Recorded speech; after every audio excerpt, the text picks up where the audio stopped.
अस्सलाम वालेकुम दोस्तों, मैं ਤੁਹਾਡਾ ਭਰਾ ਮੀਆਂ ਮੁਹੰਮਦ ਅਫਜ਼ਲ ਬੱਟੂ ਤੇ ਤੁਸੀਂ ਵੇਖਦੇ ਪਏ ਹੋ ਡਿਜੀਟਲ ਕਿਸਾਨ ਪਾਕਿਸਤਾਨ। ਕਿਸਾਨ ਵੀਰ ਭਰਾ ਸੋਲਰ ਟਿਊਬਲ ਚੱਲਾ ਖੜਾ ਹੈ, ਮਾਲਕ ਮੌਜੂਦ ਨੇ, ਗੱਲਬਾਤ ਕਰਨੇ ਆ ਜੀ ਉਹਨਾਂ ਕੋਲ, ਇਨਫੋਰਮੇਸ਼ਨ ਲੈਣੇ ਆ ਵੀ ਸੋਲਰ ਦੇ ਕੀ ਫਾਇਦੇ ਨੇ ਤੇ ਕੀ ਨੁਕਸਾਨ ਨੇ। ਉਹ ਚਲਿਏ ਗੱਲ ਕਰੀਏ। अस्सलाम वालेकुम जी। वालेकुम सलाम जी। भाई जी की हाल है? अल्हम्दुलिल्लाह भाई। मेरे भरा ਦਾ ਨਾਂ ਕੀ ਹੈ? मेरा नाम जी बाबर अली। ਬਾਬਰ ਅਲੀ ਮਾਸ਼ਾਅੱਲਾ ਜੀ। ਸੋਲਰ ਟਿਊਬਲ ਤੁਹਾਡਾ ਚੱਲਦਾ ਪਿਆ ਹੈ हाँ जी ਤੇ ਸੋਹਣਾ ਪਾਣੀ ਕੱਢਦਾ ਪਿਆ ਹੈ। हाँ जी। ਇਹ ਦੱਸੋ ਵੀ ਕਿੰਨੇ ਸੋਲਰ ਪੈਨਲ ਲਾਏ ਹੋਏ ਨੇ ਤੇ ਕਿਵੇਂ ਖਿਆਲ ਆਇਆ ਵੀ ਅਸੀਂ ਸੋਲਰ ਟਿਊਬਲ ਤੇ ਸ਼ਿਫਟ ਹੋ ਜਾਈਏ? ਇਹ ਨਾ ਜੀ 16 ਪੈਨਲ ਨੂੰ 625 ਵਾਟ ਦੇ ਇਹ ਜੀ ਲਾਏ ਨੂੰ ਡੀਜ਼ਲ ਤੋਂ ਤੰਗ ਹੋ ਥੇ, ਡੀਜ਼ਲ ਨਹੀਂ ਬਾਲਾ ਜਾਂਦਾ, ਬੜਾ ਮਹਿੰਗਾ ਹੈ ਜੀ, 400 350 ਲੀਟਰ ਹੈ ਜੀ ਤੇ ਘੰਟਾ ਪੀਟਰ ਮਸੇ ਚੱਲਦਾ ਹੈ ਜੀ। ਘੰਟਾ ਵੀ ਨਹੀਂ ਚੱਲਦਾ। ਹਾਂ ਜੀ, ਇਹ ਲਾਵਣ ਦਾ ਮਕਸਦ ਇਹ ਹੈ ਵੀ ਆ ਕੋ 4 ਕਿੱਲੇ ਤਾਂ ਹੀ ਲਾਏ ਹੋਏ ਨੂੰ, ਇਹ ਨਾ ਹੁੰਦਾ ਤੇ ਤਾਂ ਹੀ ਨਹੀਂ ਲੱਗਣਾ ਹੈ ਜੀ, ਨਾ ਪਖਣਾ ਨਹਿਰੀ ਪਾਣੀ ਅੱਧਾ ਦਾ ਘੰਟਾ ਹੈ। ਇਹਦਾ ਫਾਇਦਾ ਵੀ ਹੈ ਸੋਲਰ ਦਾ ਜੀ, ਨੁਕਸਾਨ ਵੀ ਹੈ। ਅੱਛਾ, ਫਾਇਦੇ ਕੀ ਨੇ ਤੇ ਨੁਕਸਾਨ ਕੀ ਨੇ? ਪਹਿਲੇ ਫਾਇਦੇ ਦੱਸੋ। ਫਾਇਦਾ ਇਹਦਾ ਇਹ ਜੀ ਪਾਣੀ ਕੋਨੀ ਹੈਗਾ ਨਹਿਰੀ ਨੇ, ਅੱਧਾ ਘੰਟਾ ਜੀ 8ਵੇਂ ਦੇ ਪਾਣੀ ਲਾਈਏ ਅੱਧਾ ਘੰਟਾ ਤੇ ਉਹ ਅੱਧੇ ਘੰਟੇ ਨਾਲ ਜੀ ਕੀ ਬਣ ਸੀ ਕਿੱਲੇ ਦਾ, ਕੁਝ ਵੀ ਨਹੀਂ ਬਣਨਾ।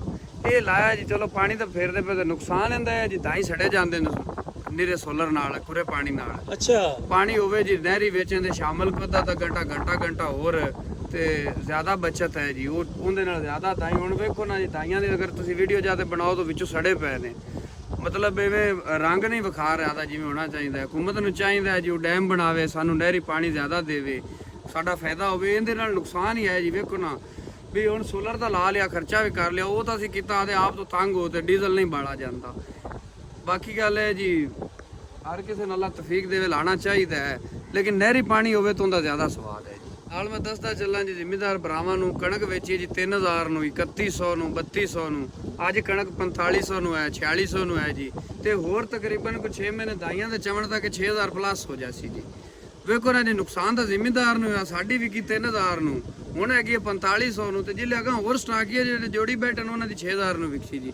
ਅੱਧੋ ਅੱਧ ਬੱਚਤ ਸਟਾਕੀਆ ਲੈ ਰਿਹਾ ਜ਼ਿਮੀਦਾਰ ਨੂੰ, ਤਾਂ ਮਰੀਮ ਨਵਾਜ਼ ਲੋਸ ਹੀ ਦੇ ਰਹੀ ਹੈ। ਘਾਟਾ ਹੀ ਹੈ ਇਸ ਹਕੂਮਤ ਵਿੱਚ, ਇਸ ਹਕੂਮਤ ਵਿੱਚ ਵਾਈ ਵੀ ਕਰੋ ਤਾਂ ਪੂਰੀ ਸੁਰੀ ਕਰੋ। ਇਹ ਨਾ ਜੀ ਅਗਰ ਹਕੂਮਤ ਦੇਵੇ ਸਹੂਲਤ, ਖਾਦ ਯੂਰੀਆ ਜੀ ਕਿੱਥੇ 4400 ਨੂੰ ਹੈਗੀ ਹੈ, ਹੁਣ 46 4700 4800 ਤੇ ਆਪਣੀ ਪਈ ਹੈ। ਜਿੱਲੇ ਕਣਕ ਨੂੰ ਲਾਈ ਉਹਲੇ 4000 ਨੂੰ ਲੈਂਦੇ ਰਹੇ ਜੀ। ਡੀਏਪੀ ਜਿੱਲੇ ਕਣਕ ਨੂੰ ਪਾਈ ਉਹਲੇ 12500 ਦੀ, ਅੱਜ 16500 ਦੀ ਹੈ ਜੀ।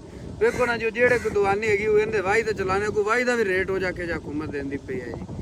ਮਤਲਬ ਆਦੇ ਘਰ ਵਾਲਾ ਵੀ ਜਿਹੜਾ ਜਮਾ ਪੂੰਜੀ ਹੈ ਸਾਰੀ ਉੱਤੇ ਲਾਵਣੀ ਪੈਂਦੀ, ਤੇ ਮੁੜ ਕਿਸਮਤ ਦੀ ਗੱਲ ਹੈ ਬਚਣ ਜਾਂ ਨਾ ਬਚਣ। ਲੱਦ ਦੇਵੇ, ਖਾਦਾਂ ਸਸਤੀਆਂ ਕਰੇ, ਹਰ ਚੀਜ਼ ਸਸਤੀ ਕਰੇ, ਪਾਣੀ ਨਹਿਰੀ ਦੇਵੇ, ਤੇ ਕਿਸਾਨ ਇਨਸ਼ਾਅੱਲਾ ਕਿਸਾਨ ਉਹ ਚੀਜ਼ ਹੈ ਜਿੰਦੇ ਤੋਂ ਬਗੈਰ ਪੂਰੀ ਦੁਨੀਆ ਨਾਕਾਮ ਹੈ। ਕੋਈ ਅਗਰ ਕਿਸਾਨ ਕੰਮ ਨਹੀਂ ਕਰੇਗਾ ਤਾਂ ਸਾਰੇ ਹੀ ਨਾਕਾਮ ਨੂੰ। ਵੇਖੋ ਨਾ ਜੀ ਕੋਈ ਚੀਜ਼ ਖਾਵਣ ਦਾ ਆਟਾ ਨਹੀਂ ਹੈਗਾ ਤਾਂ ਵੇਲੇ, ਚਾਵਲ ਨਹੀਂ ਤਾਂ ਵੇਲੇ ਹੈ, ਹਰ ਚੀਜ਼ ਕਿਸਾਨ ਹੀ ਲਾ ਰਿਹਾ ਨਾ ਜੀ।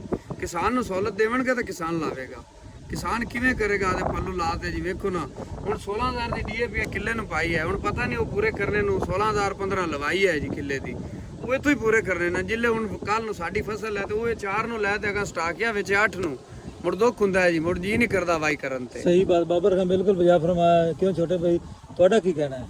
ਜੀ ਮੇਰਾ ਤਾਂ ਕਹਿਣਾ ਹੈ ਵੀ ਮਹਿੰਗਾਈ ਚੌਕੀ ਹੈ ਤੇ ਸਾਡੇ ਤੋਂ ਇਹੋ ਹੈ ਪਕਾ ਤੇ ਜਿਹੜਾ ਹੈ ਨਾ ਆੜਤੀਆਂ ਨਹੀਂ ਦੇਣੇ ਤੇ ਸਾਨੂੰ ਬਚਣੇ ਕੱਪੜੇ ਜੁੱਤੀ ਨੇ। ਆੜਤੀ ਤਾਂ ਵੈਸੇ ਵਿਚਾਰੇ ਬਦਨਾਮ ਨੇ, ਅੱਗੇ ਬਲਾਵਾਂ ਲੰਮਣ ਵਾਲੀਆਂ ਹੈਗੀਆਂ ਨੇ।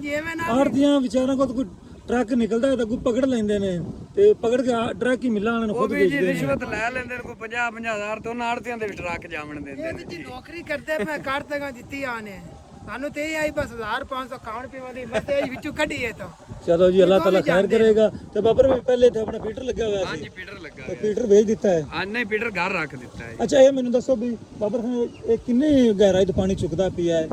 ਇਹ ਪਾਣੀ ਤਕਰੀਬਨ ਜੀ ਥੱਲੇ 10 ਫੁੱਟ ਖੂਹ ਹੈਗਾ ਹੈ ਜੀ, ਤੇ ਉਹਦੇ 10 ਫੁੱਟ ਥੱਲੇ ਪਾਣੀ ਹੈ ਜੀ। ਅੱਛਾ, ਮਤਲਬ 25-30 ਫੁੱਟ ਅੰਦਾਜ਼ਨ ਹੈ? ਅੰਦਾਜ਼ਨ ਹੈਗਾ 30 ਫੁੱਟ 15 ਦੀ ਮੋਟਰ ਹੈ? ਨਹੀਂ ਜੀ 10 ਦੀ। 10 ਦੀ ਮੋਟਰ ਹੈ, 5 ਦੀ ਡਿਲੀਵਰੀ ਹੈ। 5 ਦੀ ਡਿਲੀਵਰੀ ਹੈ। ਗੁੱਡ ਹੋ ਗਿਆ ਜੀ। ਤੇ ਕਿਸਾਨ ਵੀਰ ਇਹ ਚੈੱਕ ਕਰੋ ਜੀ, ਮਾਸ਼ਾਅੱਲਾ 16 ਪੈਨਲ ਆ ਪਏ ਹੈਗੇ ਜੀ। ਤੇ ਬਾਬਰ ਖਾਨ ਖੇਮਾ ਕਿਸ ਵਾਸਤੇ ਲਾਇਆ ਹੋਇਆ ਜੀ ਜਨਾਬ? ਕਹਿਣਾ ਜੀ ਲਾਇਆ ਵੀ ਹੈ ਪਲੇਟਾਂ ਜਿਹੜੇ ਨਾ ਜੀ, ਕੁਛ ਬਾਉਣਾ ਨਹੀਂ, ਕੁਛ ਚਾਲ ਜਾਸੀ। ਇੱਥੇ ਬੰਦਾ ਰਾਤੀ ਰੱਖਾ ਹੋਇਆ ਜੀ, ਉਹ ਰਾਤੀ ਸੌਂਦਾ ਹੈ ਇੱਥੇ, ਡਿਊਟੀ ਦਿੰਦਾ ਹੈ। ਹਾਂਜੀ ਅਗਰ ਰਾਤ ਨੂੰ ਕੋਈ ਬਾਰਿਸ਼ ਆ ਜਾਵੇ, ਹਨੇਰ ਆ ਜਾਂਦਾ ਤਾਂ ਵਿਚਾਰਾ ਨਾ ਤੰਗ ਨਾ ਹੋਵੇ, ਅੰਦਰ ਮੰਜੀ ਪਾ ਤੇ ਸੌਂ ਸਕਦਾ। 2-4 ਪਾਈਆਂ ਵੀ ਰੱਖੀਆਂ ਹੋਈਆਂ ਨੇ ਵੀ ਆਦਾ ਆਰਾਮ ਸਕੂਨ ਨਾਲ ਸੌਂ ਸਕਦਾ, ਸੌਂ ਸਕਦਾ। ਲੇਕਿਨ ਇਹ ਹਾਲਾਤ ਆਪਣੇ ਮੁਲਕ ਦੇ ਵੇਖੋ ਨਾ ਵੀ ਜ਼ਮੀਂਦਾਰ ਦੀਆਂ ਸੋਲਰ ਪੈਨਲ ਜਿਹੜੇ ਨੇ ਉਹ ਵੀ ਕੋਈ ਨਹੀਂ ਛੱਡਦਾ ਹੈਗਾ। ਮਤਲਬ ਜ਼ਮੀਂਦਾਰ ਹਰ ਪਾਸੇ ਔਖਾ ਹੀ ਹੈ। ਜੀ ਬਿਲਕੁਲ। ਤੇ ਮੈਂ ਕਹਿੰਦਾ ਵੀ ਜਿੰਨੇ ਵੀ ਚੋਰ ਹਜ਼ਰਾਤ ਹੈਗੇ ਨਾ ਮਿਹਰਬਾਨੀ ਕਰੋ ਖੁਦਾ ਦਾ ਨਾਂ ਜੇ ਇਹ ਹੱਥ ਹੌਲਾ ਕਰੋ ਜ਼ਮੀਂਦਾਰਾਂ ਕੋਲ ਦਿਨ ਰਾਤ ਵਿਚਾਰੇ ਕਈ ਮੋਢੇ ਤੇ ਹੁੰਦੀ ਹੈ ਪਾਣੀ ਲਾਉਂਦੇ ਨੇ ਖਾਦਾਂ ਸੁੱਟਦੇ ਨੇ ਰਾਤੀ ਪਾਰਾ ਦਿੰਦੇ ਨੇ ਤੇ ਇਸੇ ਤਰੀਕੇ ਬੱਬ ਰੱਖਦਾ ਮਾਰਾ ਨਾ ਬੰਦਾ ਰੱਖਿਆ ਹੋਇਆ ਜਿਹੜਾ ਰਾਤੀ ਨਾ ਸੌਂਦਾ ਤੇ ਨਾ ਖਿਆਲ ਕਰਦਾ ਤੇ ਕਿਸਾਨ ਵੀਰ ਭਰਾਓ ਆਓ ਤੁਹਾਨੂੰ ਜਨਾਬ ਖੂਹ ਵਿਖਾਈਏ ਤੇ ਪਾਣੀ ਚੈੱਕ ਕਰਾਈਏ ਇਹ ਚੈੱਕ ਕਰੋ ਜੀ ਇਹ ਖੂਹ ਹੈਗਾ ਜੀ